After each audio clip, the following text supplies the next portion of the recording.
bem Aí vamos feito. pegar a última parte aqui, que ele fala, é na 2 horas, que é quando ele fala de sair da Rockstar, né? Uhum. Fim do ciclo dele aí. Muito rico, né? Muito tranquilo aí. É. Aí, ó. E ele já tá com o estúdio novo, né? O Absurd Ventures. Isso. And I moved to America Ah. to do it. Grew up doing it, and I was always living in New York. It was at times very intense, and at other times magical experience. But it was also just a huge chunk of my life. The lows and the highs. And the middles. It was just my life. You know, my life was that job and the people I knew in New York and my family, and we were doing something that was intense and innovative and you know, both loved and hated by wider society in different ways and at different times, and in this weird company that was constantly in trouble. So it was really fun. Just even looking back at that time to today, how did you evolve as a creative mind across those 20 years? Well, I was a child. I was a 25-year-old child who didn't know anything, and I wanted to be a writer, but I still wasn't writing. And I bought a notebook, and I'd occasionally scribble in it, and I still got those notebooks somewhere.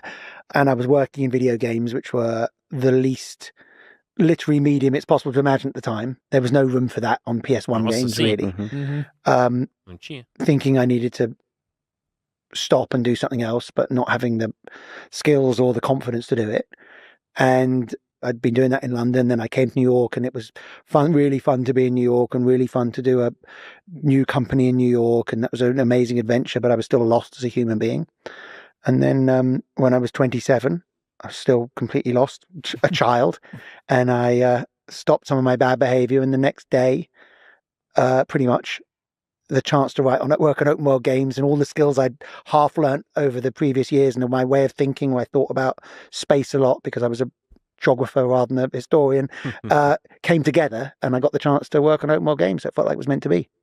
It was fun to explore, but really fun to explore with this team that was, you know, Alex Horton and Naveed and Leslie and the guys in Scotland and all the people in New York making these new games in this new way, and going, oh, we need to find 100 voices where we've got no money. How the hell are we going to do that? We'll get everyone's friends in and just record 4 lines of dialogue each, as we kind of would invent the way that pedestrians would speak in video games. No one else was doing that kind of stuff. It was insane.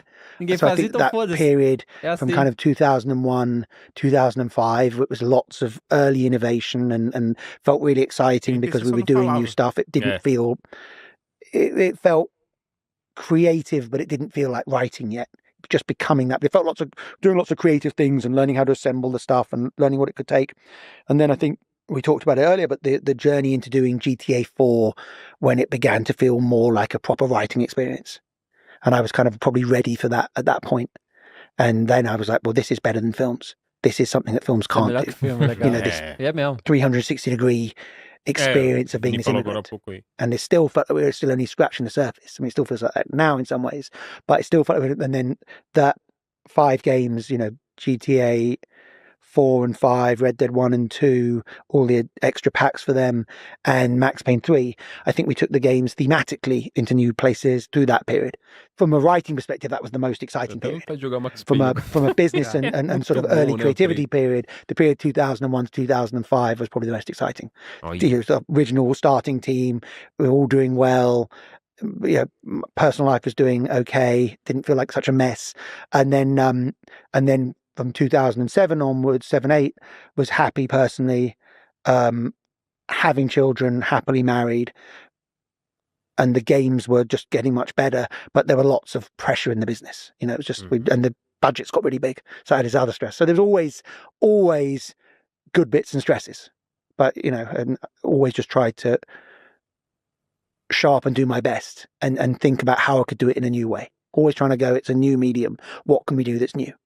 But as a writer, as a scholar of human nature, first of all, were you surprised that you were actually able, like you had it in you, through humor and tragedy, to create these incredibly compelling characters? Because I think I remember reading somewhere that James Joyce, when he was 20... Tá bom.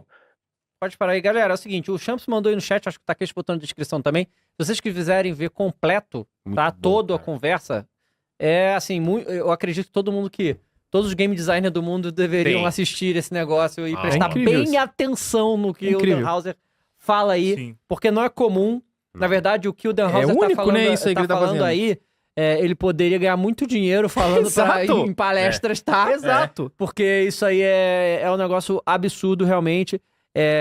Mas é aquela coisa, né? É arte, certo? Então nada se faz sem talento. Eu acho que a gente pode aprender muita coisa, mas certas coisas Exato. E é legal que ele, nessas falas dele, só reforça que a arte nada mais é do que um reflexo da realidade, né? Uhum. A arte retrata a realidade.